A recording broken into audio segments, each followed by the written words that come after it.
So organizing Drive can be tricky, just because again it can be personal. But you have your Screencastify folder, and then in your folder you can make Screencastify video folders, right? So these are all, for example, I gave video feedback on like essays, and this is, I put those things in there.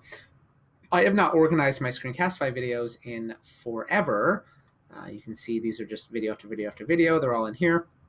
But I do label them because someone once told me that Google is not a storage company, or is not an organization company. They're a search company. So if let me see, uh, sites, right? So if I go sites like this, these are things Google Sites, right? But I can do this filter over here, type filter by video that I have owned, and if it's something recent or whatever, you can do the time. But I'm just going to look for all videos that have Google Sites tagged with them, and then these are all my videos that talk about Google Sites.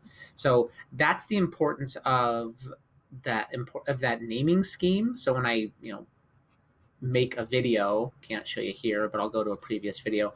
When I make a video, I very rarely leave it as untitled unless I know I'm never going to need it again.